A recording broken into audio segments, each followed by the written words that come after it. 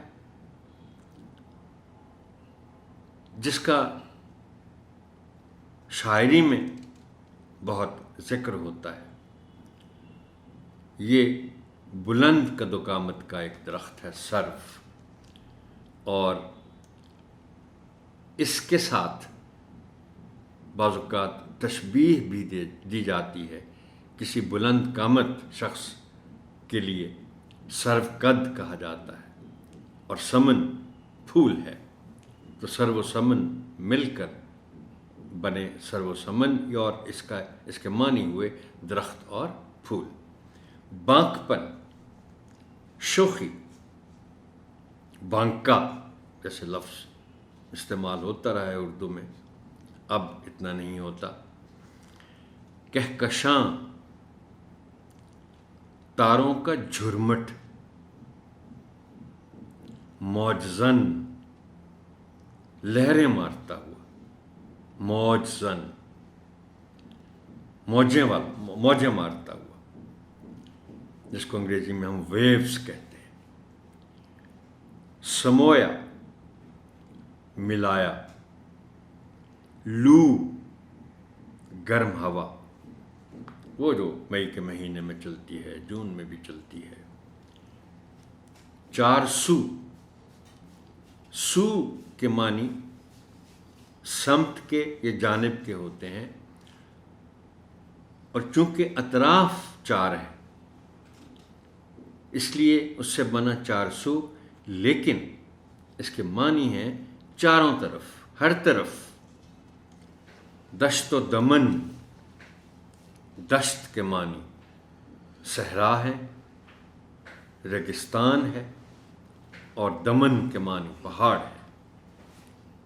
تو جیسے ہم نے سرو و سمن بنایا تھا، اسی طرح دشت و دمن بنا، جس کے معنی ہوئے صحرا اور پہاڑ۔ گہن، داغ، گہن، گرہن کی مختصر شکل ہے گہن، جس کے معنی ہے داغ، جیسے چاند گرہن لگتا ہے، سورج گرہن لگتا ہے۔ غنچے، ادھ کھلے پھول، کلی کے معنوں میں۔ پھول ابھی پورا نہیں کھلا ہوتا تو ادھ کھلا ہوتا ہے، تو اس کو ہم کہتے ہیں غنچہ۔ وہ جسامت میں بھی ابھی چھوٹا ہوتا ہے، پھول بن کر وہ بڑا ہو جاتا ہے۔ نظم کا مرکزی خیال بیان کریں، ہر شعر کی نثری ترتیب کریں اور اس کا آسان فہم مطلب بیان کریں۔ مرکزی خیال وطن سے محبت ہے، آپ بچوں کو بتائیں گے، اور بہتر تفہیم کے لیے درج ذیل اہم نکات نوٹ کریں۔ رقص کرتے ہوئے تیرے سرو و سمن،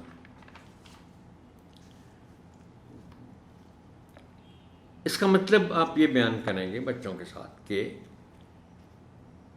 یہ سارا کچھ وطن کا ہے، اس لیے بھلا لگتا ہے، اور درختوں کا لہلہانا بھی رقص لگتا ہے۔ آپ بچوں کو بتائیں گے کہ دیکھیے جب تیز ہوا چلتی ہے تو درختوں کی شاخیں، بلکہ بعض اوقات پورے کا پورا درخت، اس کا اوپر کا حصہ پتوں والا، وہ دائیں بائیں ہوتا ہے، اور اسے کہتے ہیں لہلہانا۔ اب یہ لہلہانا جو درختوں کا ہے، یہ اس لیے ہمیں رقص لگتا ہے کہ چونکہ یہ سارا کچھ ہمارے وطن کا ہے، ہمارا اپنا ہے، اس لیے آنکھوں کو بھلا لگتا ہے۔ تیرے ذروں میں تاروں کا ہے بانک پن۔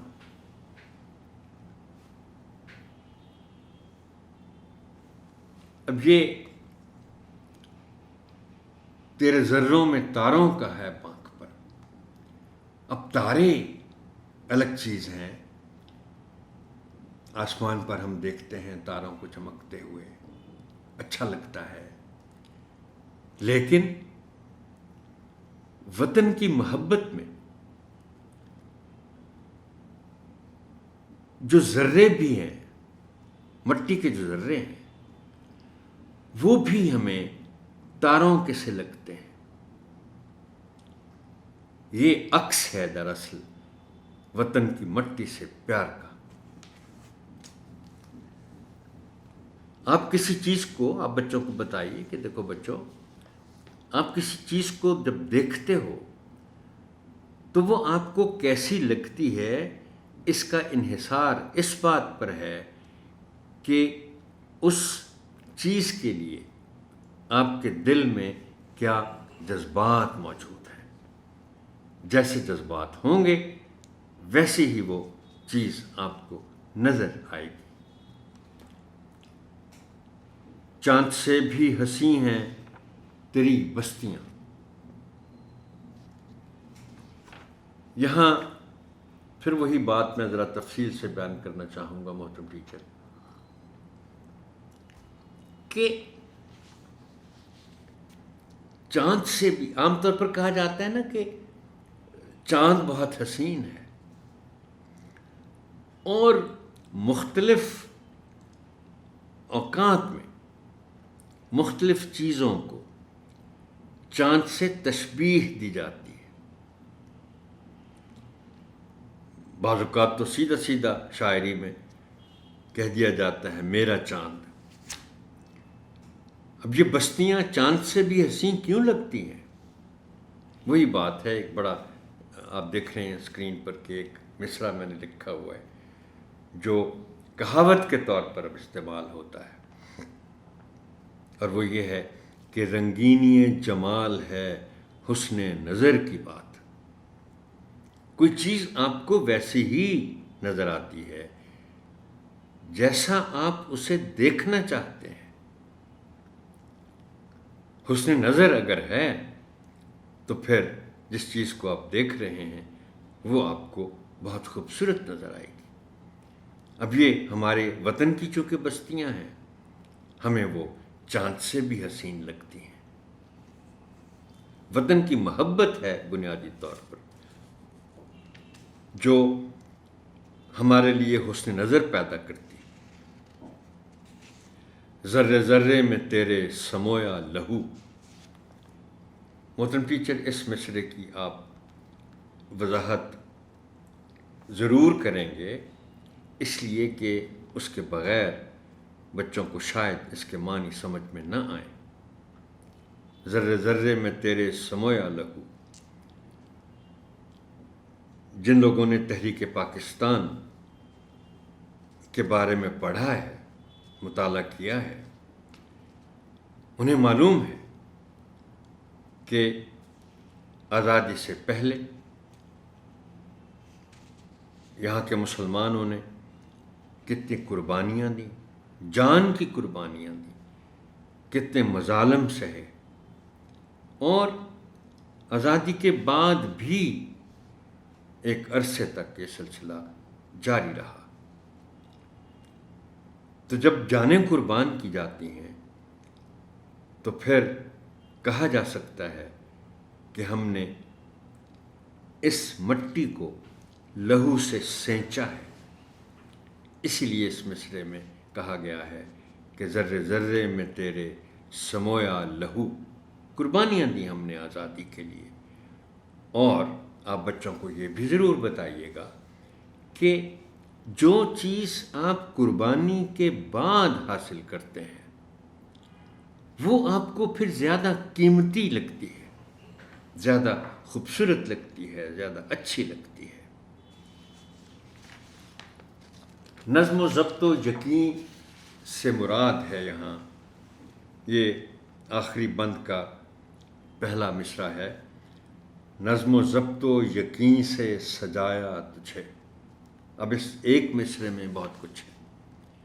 اس ایک مصرعے میں قائد اعظم کا وہ مشہور و معروف قول بھی ہے جس میں وہ 3 چیزوں کا ذکر اکثر کیا کرتے تھے کہ ترقی کا راز 3 چیزوں میں ہے: یونٹی، فیتھ اور ڈسپلن. یہ میں انہی کی کہی ہوئی بات کے لحاظ سے اس کو ترتیب دے رہا ہوں. Unity, faith and discipline.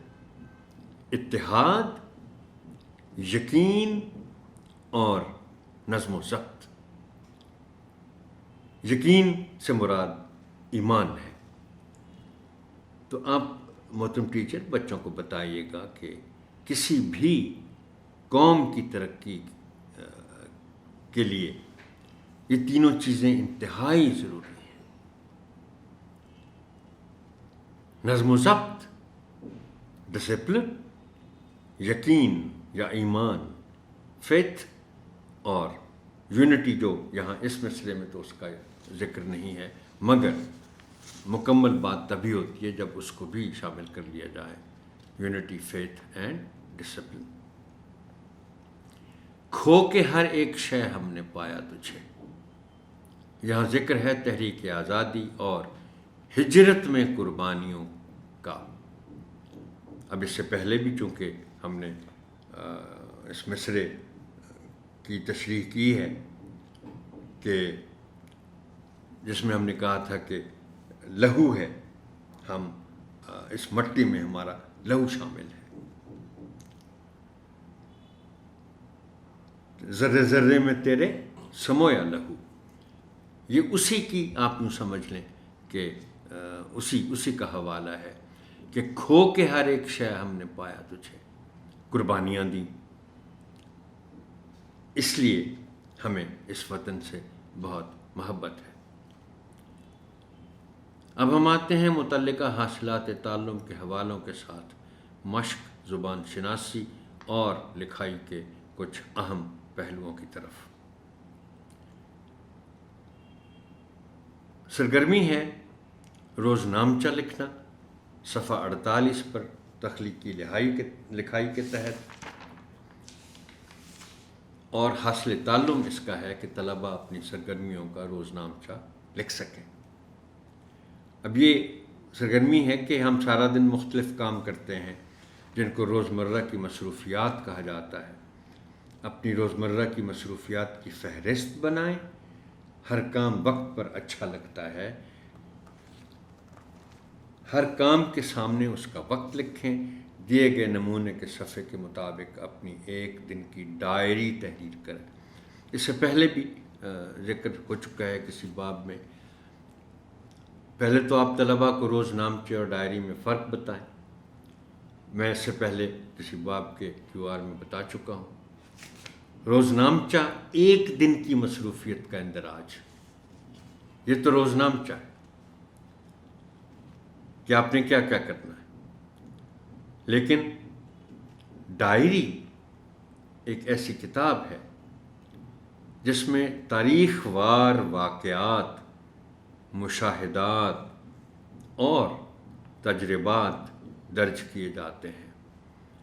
Diary بعد میں لکھی جاتی ہے، یعنی ایک دن جب گزر چکا ہوتا ہے تقریباً، تو آپ کی زندگی میں اس دن کوئی واقعہ ہوا ہو، کسی چیز کا آپ نے مشاہدہ کیا ہو، کوئی آپ کو ذاتی طور پر تجربہ ہوا ہو، تو پھر ظاہر ہے آپ کے کچھ محسوسات ہوتے ہیں اور آپ یاد رکھنا چاہتے ہیں، اس کو ریکارڈ کرنا چاہتے ہیں کہ کبھی بعد میں پڑھوں گا۔ مجھے یاد آ رہا ہے کہ کسی اردو کی ہماری اپنی کتابوں میں سے کسی کتاب میں ایک باب تھا جس کا عنوان تھا دادا جان کی ڈائری۔ بہت اچھی باتیں اس میں پڑھنے کو ملتی ہیں، اور وہ نہ صرف یہ کہ جو شخص یہ ڈائری لکھتا ہے وہ اس کو کچھ عرصے بعد یا ایک طویل عرصے بعد نہ صرف یہ کہ وہ اپنی یادیں تازہ کرنے کے لیے خود اس ڈائری کو پڑھتا ہے، بلکہ بعض اوقات ایسا بھی ہوتا ہے کہ ڈائری لکھنے والا شخص فوت ہو گیا ہوتا ہے تو اس کی آگے اولاد اس ڈائری کو یا ان ڈائریوں کو محفوظ رکھتی ہے، اور کبھی کبھار کوئی اس کو ان میں سے کوئی ڈائری نکال کے تو اپنے اس بزرگ کے مشاہدات اور تجربات پڑھتا ہے۔ یہ فرق ہے روزنامچے اور ڈائری میں۔ تو آپ نے روزنامچہ لکھوانا ہے بچوں سے۔ یہ سیشن یہاں تک ہی۔ محترم ٹیچر، آپ کی سماعت کا شکریہ۔ اللہ حافظ ناصر۔